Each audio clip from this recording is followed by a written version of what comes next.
you say? Give it to me. What you say? Give it to me. What you say? Give it to me. Now, damn, give me some. Now, what you say? What you say? What you say? Now, break. Damn, give me some. Like 6 in the morning, we got the cornflakes, Ciroc and lemonade going. You know, everybody just chilling. You know, you dig? Boom. Man, let me show you. We got the fireplace jumping off. It's the hour. I gotta go upstairs and do what I do. They call them fun boys. They'll say, we gotta have some fun boys in the section for Busta. Bro, Busta Rhymes wanted him in his section so bad. Like, what? Pulled him to the section, like through the rope, and tucked him off in the corner. So I'm looking like, well, he ain't come with us. One day I came to Daddy's house, and Diddy and Q-Tip and Big Fat Joe and them was in the studio. They was really like losing their mind in a crazy way. Like it was the most incredible reinvention. Before you all accuse Busta of being a snitch, it wasn't exactly his fault because, according to Jaguar Wright, he was essentially blackmailed into doing so by the feds after they allegedly got dirt on him being on the DL, and it doesn't look good. If you thought that the feds were done with Diddy, you better reconsider because they are now allegedly pursuing some of his industry connections in an effort to persuade them to turn on Diddy. Big homie CC, Busta Rhymes' former bodyguard, revealed some shocking information about his former boss a few months ago. According to Big Homie, Busta had been into fun boys for years, and the club scene was well aware of this. In fact, Big Homie claimed that promoters would allegedly set up young men to entertain Busta in the VIP section whenever he rolled through.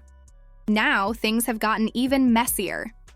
According to the most recent allegation, there is tape purportedly showing Busta and Diddy having what some are describing as a full-blown freak-off with several males that Diddy allegedly hired to attend one of his infamous parties. With all eyes already on Diddy and his alleged antics, Jaguar Wright has now entered the chat and claimed that federal investigators have witnesses who accused Busta of making unwanted advances. These witnesses said that Busta pressured them into partying with him, but not in the typical sense of drinking and listening to music, but rather in the context of Diddy's secret after-hours activities. If you missed the most recent round of shocking revelations, let's take a look at this mess and see if Busta is the next person in the hot seat.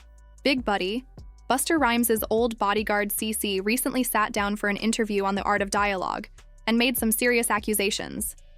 He didn't sugarcoat the OTA thing by calling Busta zesty and saying that the rapper had a long history of having eyebrow-raising encounters with young men during his prime. Big Homie made it clear that, although this may surprise some, it was far from a secret in some circles. According to him, those in the industry, particularly club promoters, had known about Busta's alleged preferences for years.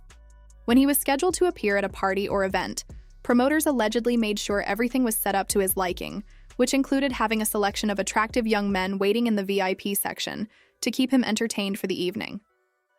If accurate, these claims paint a very different picture of the public. Persona. Over the years, Busta has consistently portrayed himself as violent and hyper-masculine, especially in his music and public appearances. According to Big Homie's claims, he had a completely different side that was purposefully kept out of the public eye. If the business was aware of this all along, it begs the issue of how much more has been ignored. Talking about Busta Rhymes before. Oh, yeah. In some of your videos. Oh, yeah. Super zest monster. For sure, bro. That's my thing, bro. Like, this been common knowledge, though. Like, all my promoter homies would always say, man, you know, we gotta bring some, we gotta bring some, what they call them, I'm not gonna say it on here. They call them fun boys. They'll say, we gotta have some fun boys in the section for Busta. Cause you know, I bodyguarded for Ghostface before, you feel me?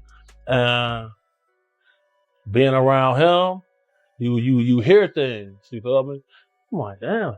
And my auntie like the biggest Busta Rhymes fan, you feel me? Like every cookout she playing it, all his little fast rapping, all of that, him and Craig Mack. However, the tea becomes more hotter. Huge Buddy CCE continued by disclosing information about a certain night at the club involving model and actor Don Benjamin and one of his pals, who Big Homie claims is gay. The situation Big Homie asserted that Busta Rhymes' energy changed the instant he saw the man and that he was immediately locked in. Busta seemed to make it a point to interact with the man, giving off an air that was anything but casual. Big Homie implied that the rapper wasn't merely being friendly. Rather, he was allegedly making his interest very evident. Busta grabbed the man into his VIP area without hesitation, according to Big Homie, and made sure he remained at his side the entire time. Big Homie revealed that this was far from an isolated incident.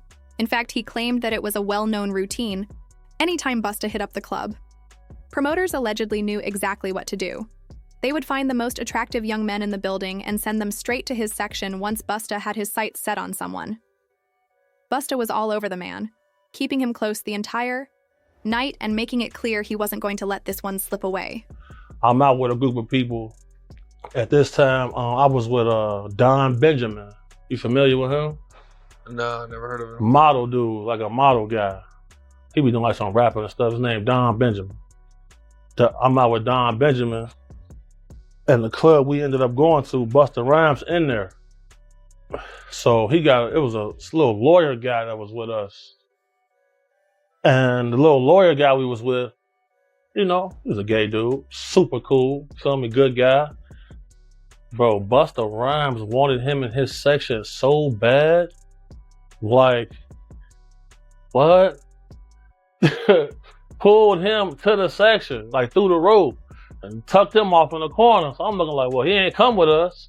But I know he was in the little group. So if I go out with somebody, like a group of people, I try to make sure everybody get there together and leave together. No, he stayed with them. He stayed in there with them, bro. For sure, bro. You ain't never heard about this before, have you? Bro, this common knowledge, bro. Like, if you in the mix, bro. If you in the mix, like I've been in the mix. When you thought the tea couldn't get any hotter, Big Homie went one step further and said that Busta couldn't stop talking about how adorable the guy was, making it obvious that he was feeling him.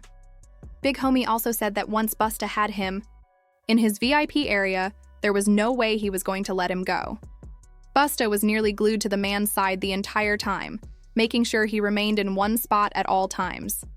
Busta was completely involved and tuned in, and the Huge Buddy implied that Busta's interest was genuine and passionate. I hear somebody say, oh, he's cute, I want him. So when I heard that, I turned around like, man, did he just say that? You got all this jewelry to attract some men in here? You wild. Shocked me. But sure enough. And that was the guy that Busta Rhymes pulled back? He pulled him into the section.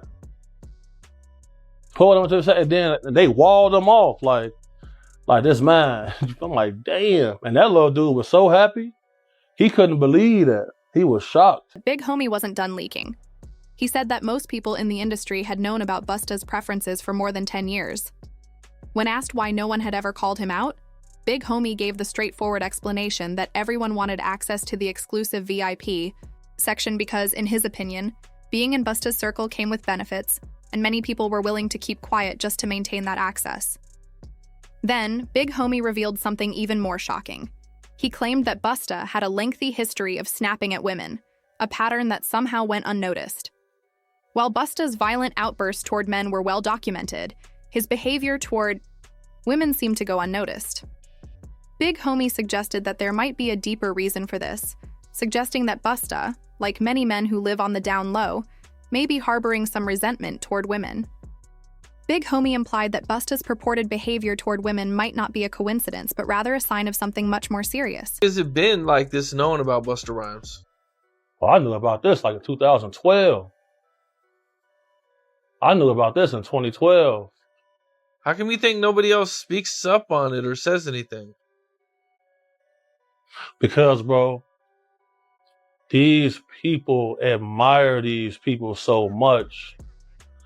They want to make sure they in the section, they at the club, they at the video shoot, they can get backstage. That matters most to them. That matters so much to people. It's crazy. Like, but if you notice, like, There's countless videos of Busta Rhymes getting mad at females for just being girls. This girl touched him one time, he go crazy, throw a drink on her and everything. See what I'm saying? Like, what? Why you getting mad at females? You go to these guys, they in the club, go to their section. It's all men in the section. That ain't weird to nobody. I'm going to the bar, sorry. Text me if it get dangerous. But there's all this club security in here, like nothing's finna happen. Nobody wanna kill you guys, bro. Like, when I get jobs from people who really got a threat on their life, I move way different. But man, you ask, bro, anybody that's in the mix, bro, like you know, bro. Most of these dudes, bro, putting on a major act. They don't want to be themselves. It's crazy. They'll get mad at you for buying bottles of champagne to get the girls. They'll get mad, oh, we don't want these bottle rats in our section. What are we here for? Why are y'all here then? What are y'all here for? Just because y'all got booked to be here, okay, but sometimes they not booked. They just in there. So, and what they looking for, it ain't gonna be what you thinking of, on God. Apparently singing like a canary, but he is singing hard. Who do you think this is? Let us know in the comments and then watch this next video. We don't know how much dirt he has on Diddy yet,